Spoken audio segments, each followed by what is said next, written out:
Ya. Ya. Assalamualaikum warahmatullahi wabarakatuh.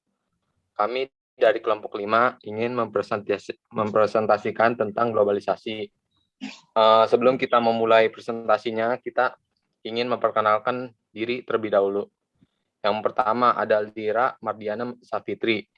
Yang kedua ada Muhammad Hardi Aliazhari Hussein. Yang ketiga ada Muhammad Jomi Dwi Putro. Pengertian globalisasi yang dibacakan oleh Lira.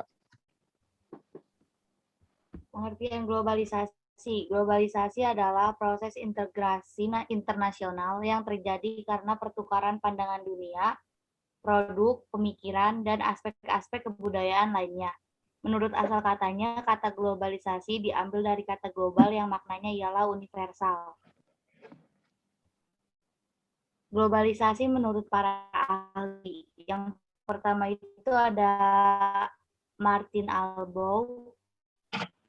Menurut Martin Albow, globalisasi adalah seluruh proses penduduk yang terhubung ke dalam komunitas dunia tunggal dan komunitas global.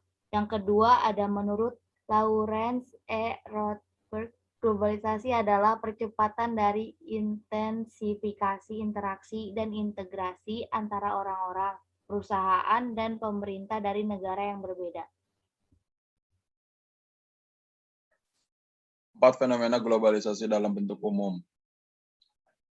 1. Bidang pendidikan. Dalam bidang pendidikan, globalisasi yang menyebarkan informasi melalui penggunaan teknologi ternyata juga memiliki pengaruh. Kita dapat melihat contoh di bidang ini dalam kasus pertukaran pelajar antar negara.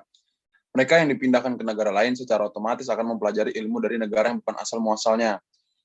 Di bidang iptek, di globalisasi bidang ini seperti penemuan alat penyampai informasi seperti smartphone, internet, dan lain-lain. Komunikasi akan semakin mudah setelah ada benda tersebut. Selain itu, ada juga penemuan hasil globalisasi yang membantu seluruh negara agar bisa terjangkau, yakni transportasi seperti pesawat terbang, kapal, dan lain-lain. Yang 3, bidang sosial budaya. Globalisasi membuat orang bisa menjangkau kebudayaan negara lain dengan mudah. Proses peleburan dan hilangnya sebuah kebudayaan sudah lumrah terjadi jika membicarakan globalisasi. Yang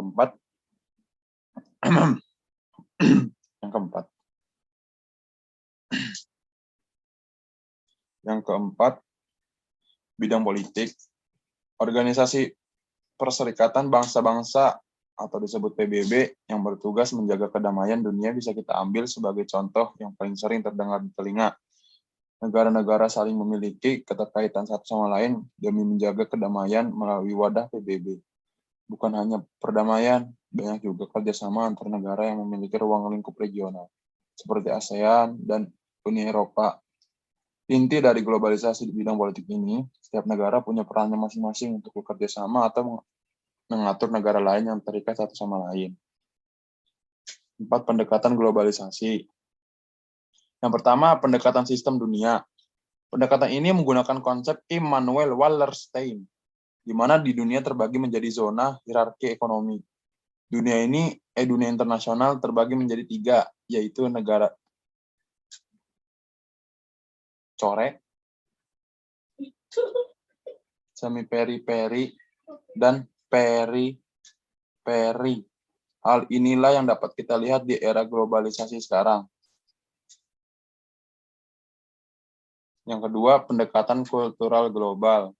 Pendekatan ini membahas bagaimana globalisasi dari sektor budaya, hal yang terjadi sekarang. Yang dapat kita lihat bagaimana adanya homogenisasi budaya. Homogenisasi ini sangatlah jelas terlihat bagaimana munculnya sebuah budaya yang dijadikan sebuah patron oleh negara lain. Yang ketiga, pendekatan masyarakat global. Pendekatan ini merupakan pendekatan bagaimana terbentuknya sebuah masyarakat global yang tidak lagi terikat oleh ruang dan waktu. Nah, yang keempat, yaitu pendekatan kapitalisme global. Pendekatan ini menekankan bagaimana mengglobalnya struktur-struktur kapitalisme. Kapitalisme inilah yang paling sering ditolak oleh masyarakat dunia karena telah menyalahi nilai-nilai universal. Cukup sekian dari saya. Terima kasih. dari kelompok 5. Wassalamualaikum warahmatullahi wabarakatuh.